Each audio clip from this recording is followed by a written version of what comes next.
امام بوصیری فرماتے ہیں رسول اللہ جہاں تک گئے نا آج تک کسی کے خیال میں بھی وہ جگہ نہیں آئی۔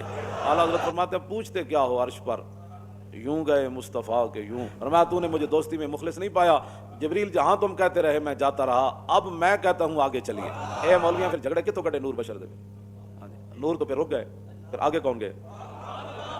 اس لیے حضور نے فرمایا کہ میری حقیقت میرے رب کے سوا بندہ پروردگارم امت احمد نبی دوست دار چار یارم تاب اولاد علی مذہب حنفیہ دارم ملت حضرت خلیل خاک پائے غوث اعظم زیر سایہ ہر ولی صدیق عکس حسن کمال محمد است فاروق ذل جاہو جلال محمد است عثمان ضیاء شمع جمال محمد است حیدر بہار باغ خصال محمد است صلی اللہ تعالی علیہ وسلم۔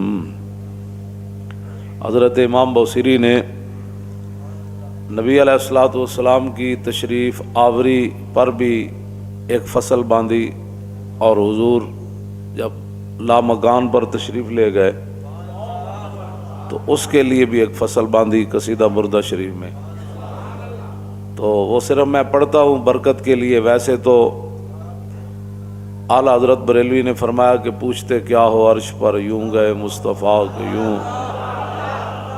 اعلیٰ حضرت فرماتے ہیں پوچھتے کیا ہو عرش پر، یوں گئے مصطفیٰ کے یوں، اور کیف کے پر جہاں جلیں کوئی کیا بتائے کہ یوں۔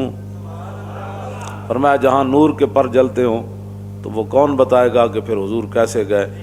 کسر دنا کے راز میں ثم دنا فتدلی فکان قاب قوسین، کسر دنا کے راز میں عقلیں تو گم ہیں جیسی ہیں، روح قدس سے پوچھئے تم نے بھی کچھ سنا کہ یوں۔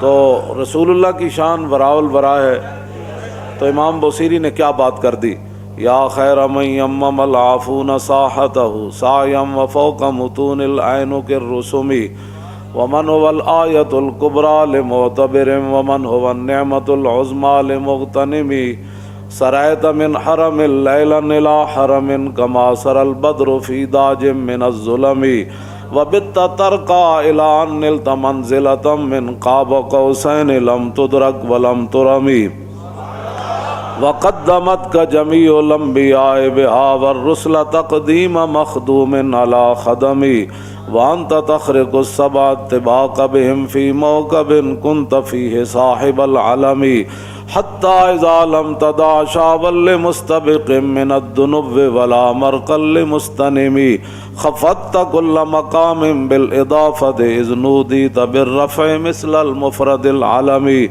كما تفوز بوصل أي مستتر عن العيون وسر أي مكتتم فحزت كل فخار غير مشترك وجزت كل مقام غير مزدحم وجل مقدار ما وليت من رتب وعز إدراك ما وليت من نعم بشرى لنا معشر الإسلام إن لنا من العناية ركنا غير منهدم لما دعا الله داعینا لطاعته بأکرم الرسل كنا اکرم الامم مولاي صل وسلم دائما ابدا۔ امام بوصیری فرماتے ہیں رسول اللہ جہاں تک گئے نا آج تک کسی کے خیال میں بھی وہ جگہ نہیں آئی۔ وَبِتَّ تَرْقَى إِلَىٰ نِلْتَ مَنْزِلَةً، حضور اس مقام پر تشریف لے گئے جہاں آج تک کسی کو خیال بھی نہیں آیا۔ اس واسطے اور نہ کسی نے اس مقام کا ارادہ کیا، بس اتنی بات ہے۔ بدو گفت سالار بیت الحرام، اے حامل وحی برتر پرام، جو در دوستی مخلصم یافتی عنانم ز صحبت چرات آفتی۔ جب رسول اللہ جو ہے وہ آگے تشریف لے گئے نا تو جبریل کو فرمایا جبریل بدو گفت سالار بیت الحرام، اے حامل وحی برتر پرام چو در دوستی مخلصم یافتی انانم سے صحبت چرات آفتی. فرمایا تو نے مجھے دوستی میں مخلص نہیں پایا. جبریل جہاں تم کہتے رہے میں جاتا رہا، اب میں کہتا ہوں آگے چلیے. اگر یکسر منہ برتر پرم فروغ تجلا بسوزت پرم. بس اتنی بات عرض کی. حضور آپ فرماتے ہیں میں آگے چلوں، میں تو ایک بال برابر بھی آگے ہوا تو میں تو جل جاؤں گا. تو پھر حضور کہاں تشریف لے گئے؟ اے مولویاں پھر جھگڑے کتوں کڈے نور بشر دے. ہاں جی، نور تو پھر رک گئے، پھر آگے کون گئے؟ اسی لیے حضور نے فرمایا کہ میری حقیقت میرے رب کے سوا پھر کوئی نہیں جانتا. بس اتنی بات ہے اور کوئی مسئلہ نہیں ہے. جتنا بھی کوئی حضور کا مقام مرتبہ بیان کرے گا اپنے خیال کے مطابق، حالانکہ حضور کی شان اس سے آگے ہے. داتا صاحب کشف المعجوب میں لکھتے ہیں بات تو یہ ہے احسان مندی کی.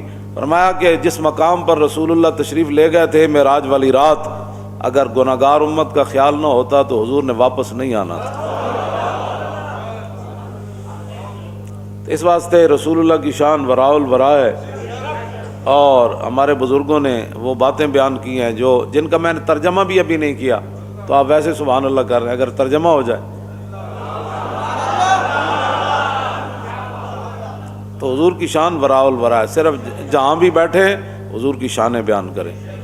دین کی ترجمانی کے لیے بھی تو اندر کوئی دم خم چاہیے نا. ہاں جی، اس کی ترجمانی کے لیے بھی تو پھر امام احمد رضا ہونا چاہیے نا،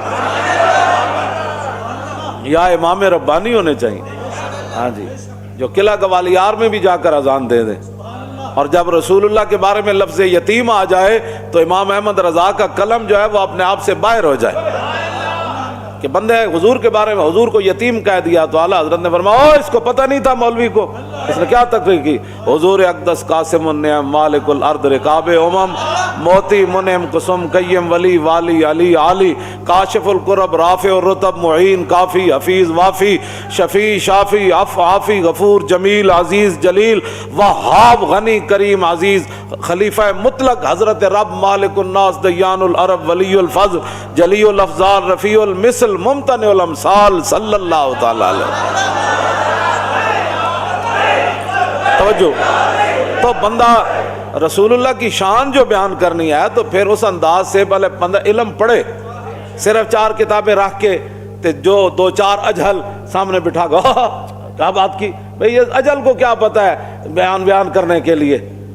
وہ تو ایک مولوی نے بھی اعلیٰ حضرت کے دور کے اندر بیان کر دی کہ رسول اللہ نے حضرت نجاشی کی نماز پڑھی اور کہا کہ اس حدیث سے ثابت ہوتا ہے. اس نے بخاری شریف کی شرح لکھی اور اس نے لکھا کہ حضور نے مدینہ منورہ میں حضرت نجاشی کی نماز جنازہ پڑھی تو اس حدیث سے ثابت ہوتا ہے کہ امام کا رخ اگر قبلے کی طرف ہو اور میت غیر قبلے کی طرف پڑی ہو تو نماز جنازہ ہو جاتا ہے. اعلیٰ حضرت نے فرمایا اس جاہل کو یہ بھی نہیں پتا کہ مدینہ منورہ سے حبشہ جو ہے وہ قبلہ کی جانب ہے، حبشے کی طرف. ہاں جی، تو پتہ بندے کو یہ بھی نہ ہو اور بندہ بخاری کی شرح لکھ دے. ہاں جی، تو اعلیٰ حضرت فرماتے ہیں اس جاہل کو یہ بھی نہیں پتا تھا. ہاں جی، تو لوگ ہمارے اس طرح کے آج کل بڑے بڑے جناب حضور نے فرمایا نا یکون فی آخر الزمان دجالون کذابون یاتونکم من الاحادیث ما لم تسمعوا انتم ولا آباؤکم فایاکم وایاہم لا یضلونکم ولا یفتنونکم. حضور نے فرمایا ایک وقت آئے گا میں آخری زمانے میں بڑے بڑے فریبیے پیدا ہوں گے. بھائی جن مسائل کے اندر امت خاموش ہے، جو ہمارے بزرگ مسائل حل کر چکے ہیں، کن کے کہنے پر تم نئے نئے مسائل کھڑے کر رہے ہو؟ اس وقت ان مسائل کا وقت ہے. اس وقت تو مسائل کا وقت یہ ہے کہ برما میں کیا ہوا اور دہلی کی جامع مسجد کے امام صاحب کی آنکھیں نکال دی گئی.